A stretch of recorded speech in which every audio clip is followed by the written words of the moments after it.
Exotic class items in the final shape that allow you to combine exotic perks together. It's out with today's reset, and in this video and secret missions, I'm going to show you how to acquire it.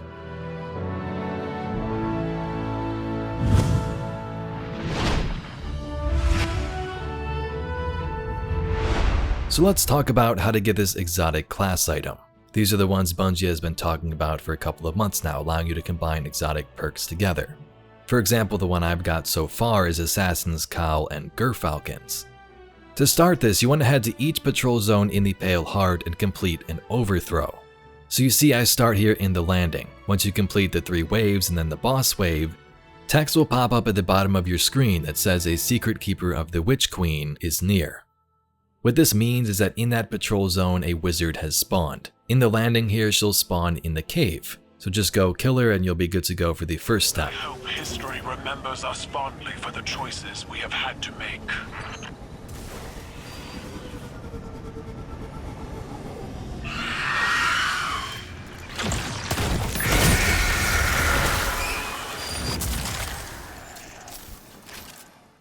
You're then going to do this 2 more times in the other zones, so head to the Blooming, do an overthrow, kill the boss, and a wizard's going to spawn. Here is that wizard's location.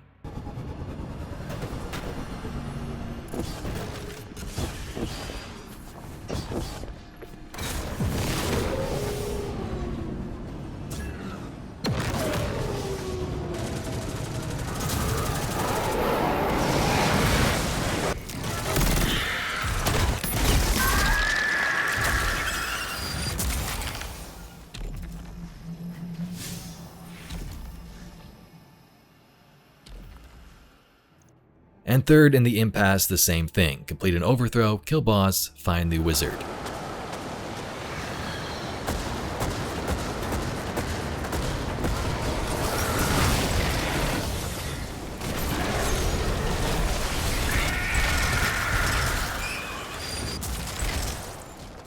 Once this is complete, in the sky you'll see a giant beam of green light.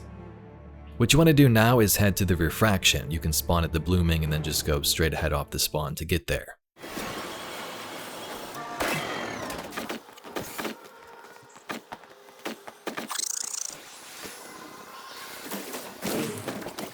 In the Refraction, you'll see 2 pyramids overhead. Now you'll need 2 fire team members to do this quest and the mission we're about to talk about, so make sure you have 2 at this point. 1 fire team member can go to one pyramid and 1 to the other. Just clear ads until subjugators spawn. Once the subjugators spawn, pick up the orb they drop and carry it back to the waypoint. One of you will bank it on the dark plate and the other on the light.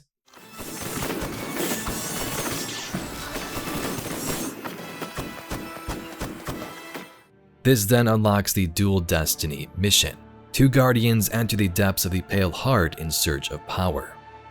Your equipment is not locked so you can change it throughout, but I believe one of the guardians may need to be on a dark subclass and one on a light. Don't quote me on that, but I've seen some people discussing that. So go ahead and then load up the mission. So this mission is very cool, a 2-man mission that first starts you here in the Refraction. You can ignore all these enemies you want and progress up towards the cave. In the cave you'll find light and darkness plates, light on the right side, darkness on the left. Have 1 guardian stand on each to bring down the barriers. Enter the cave and then progress.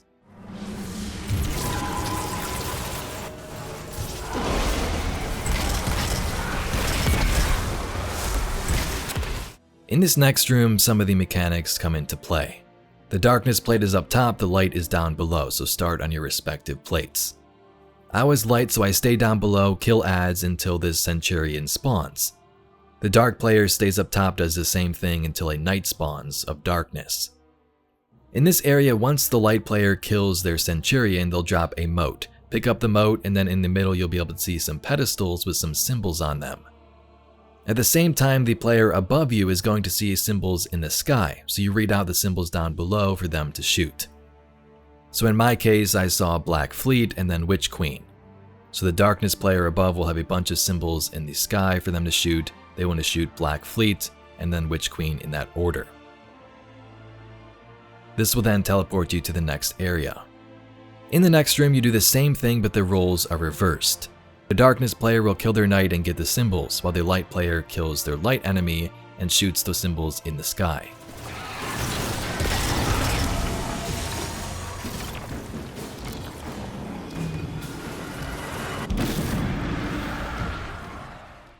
It'll then teleport you to a third room where you do the same thing, but again flipped around, so just like the first room.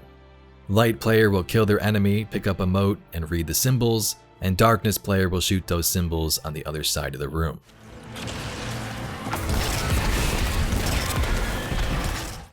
The next area is a jumping puzzle with some light and darkness plates. The light plates are usually on the right side, darkness on the left. You gotta jump on 2 or 3 of them, and the door in front of you will open.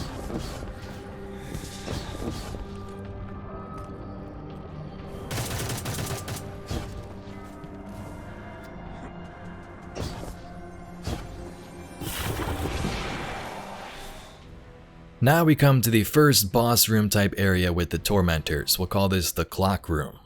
In the middle, you'll see a bunch of objects you can shoot, and we labeled them 1 through 9, starting with 1 on the right side at the top. You could do it like a clock that comes into play later, which is without, the top 3 symbols, but label them how you want.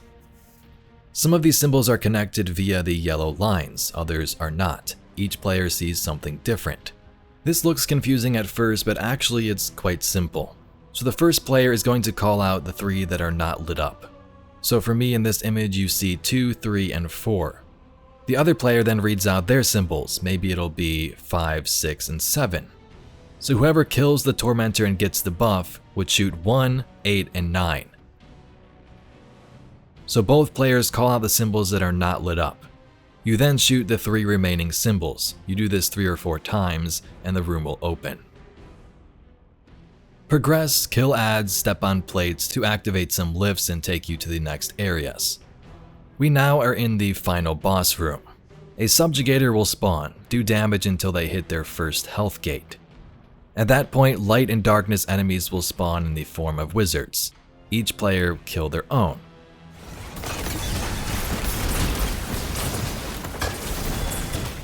The light player will see 3 symbols above the boss. Read those to the dark player and they'll shoot those.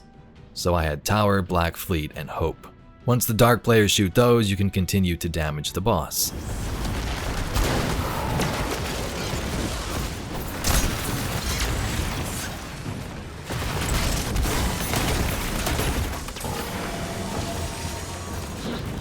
Once the boss hits the final health gate, the next phase begins. The boss respawns in the top middle with full health. Light and darkness enemies will once again spawn. Kill them, darkness player will have the symbols to read, light player will shoot the symbols in the middle.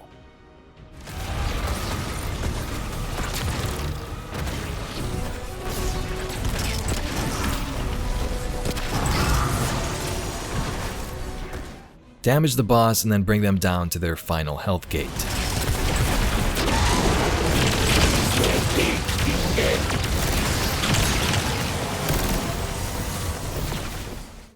At this point, we have some more symbols with the clock. This time it makes more sense to label them as a clock, starting at 12 and, going clockwise all the way around. Now there's 2 clocks in this room, so light player go where the light enemy spawns and just stay by this clock, and dark go on the complete other side. This clock will light up 4 different pyramid items here for each player. What you want to do here is shoot just one of these symbols that both of the players share. So for example here, mine are 12, 2, 5, and 8. My dark player on the other side had the same 12, so we both shot 12, and the barrier diminishes. So you just gotta shoot one symbol that both of you have a couple of times. Once you do this, all the barriers drop for the subjugators, you kill them, and complete the mission. Something cool happens in the final boss room though. I don't know if you want me to spoil it, but I'm gonna go ahead for the sake of this video. You can click away if you want. Once you get to your plates, you'll then be spawned back into the arena and have an option to choose peace or to fight each other. Whatever option you choose, both players still get the class item in the end.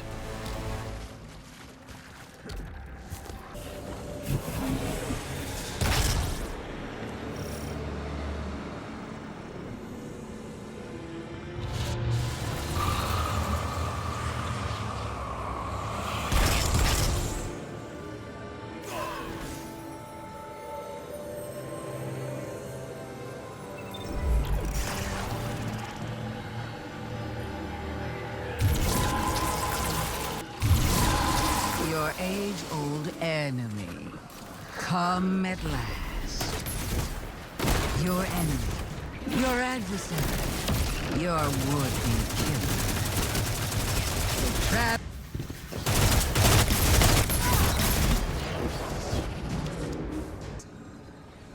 A word of advice. Don't listen to every god who comes calling. Me included.